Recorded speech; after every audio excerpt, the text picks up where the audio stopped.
Hello guys, today I'll be talking about the elements and compounds used to make a piano, how it impacts the earth, how you can be a wiser consumer, and possibly even propose something for the UN Sustainability Goal number 12. Alright, first we have the parts of the piano and the elements and compounds that make them up. Since there are a ridiculous number of different parts, I will explain the main components that make a piano what it is. First, we have the iron frame. This part of the piano is made of cast iron, which includes iron, carbon, manganese, sulfur, and silicon. For the strings, it's mainly made of carbon and iron, which makes steel. And for lower registers, a layer of copper is added to strengthen the sound and to also compensate for only having 1 to 2 strings. Now for the soundboard, which amplifies sound, the material primarily used is wood. Wood is mostly built from cellulose, which makes up of carbon, hydrogen, and oxygen. Moving on to the piano keys, there are 2 types of keys. The white ones are partially made of wood, but was mostly made of ivory, which comes from the elephant's tusks before it was made illegal. The chemical formula for cellulose, which was shown before, was a mix of carbon, hydrogen, and oxygen. However, for ivory, the formula may vary, but it's primarily made of calcium, phosphate, and the compound of oxygen and hydrogen called hydroxyapatite. Was hydroxyapatite? Anyways, for the black keys, it is made of ebony wood, which is a type of tropical wood still made of cellulose. Next off, we have the pedals, which can do a lot to enhance the piano. Now these golden looking things are made of brass, which is an alloy of copper and zinc. For the things that hit the strings, we now have the hammer. The hammers have a wooden core, which at its top is surrounded by wool.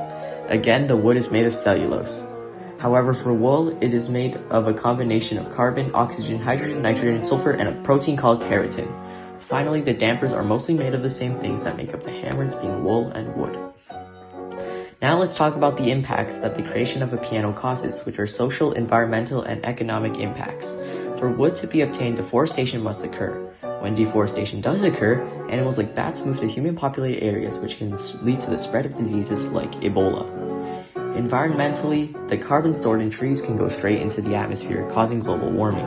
However, Canada's forest sector has helped the economy grow by $27 billion, as well as giving 200,000 people in rural areas jobs.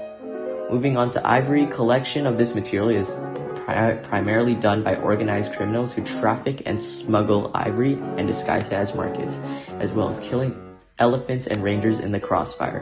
Environmentally, up to 20,000 elephants are annually killed in the process of illegal poaching for ivory, resulting in elephants becoming critically endangered.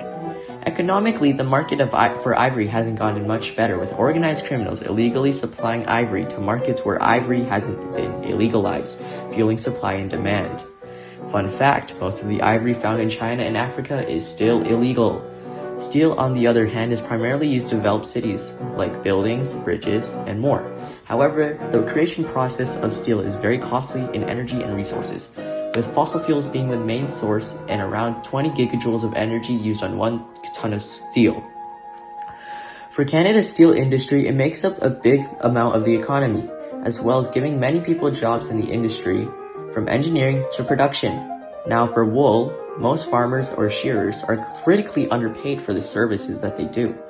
To add on, when shearers are trying to take wool, most will use violent restraining methods such as punching and kicking, which can instill a fear into the minds of sheep. Environmentally, sheep produce manure and urine, which can release gases like nitrous oxide and methane gas into the atmosphere. Economically, the wool industry is not seen as a way to make money, but rather a liability. Using the information above and considering the resources it takes to build a piano, there are 2 important things to consider whenever dealing with a piano. When buying a piano, a refurbished piano will always work the same without the usage of resources. This is because when buying a used/refurbished piano, it saves the amount of deforestation and steel work, ultimately saving the Earth's resources and energy. Now, when dealing with an old piano, there are always better alternatives to throwing a piano straight into a demolition site. Since pianos can last over a century, passing it down or selling it will always be a better option. For the UN Sustainability Goal number 12 being to reduce, reuse, and recycle, I am here to propose an idea for pianos. For wood, companies should switch to FSC certified wood because they harvest wood wisely without causing deforestation. An alternative for freshly produced steel would be to use recycled metals, since you save the materials and energy that was originally going to be used for the steel. Since the ivory ban in 1989, many pianos weren't able to get the ivory feel. Instead of using pure plastic like some pianos, Yamaha has produced an alternative that is more eco-friendly than pure plastic called Ivorite. Ivorite still isn't perfect, but it's much better than the other alternatives such as mineral top, which involves mining. Overall, the main message of this proposition is to use FSC certified wood, recycled materials, and use more environmentally friendly alternatives to ivory like Ivorite.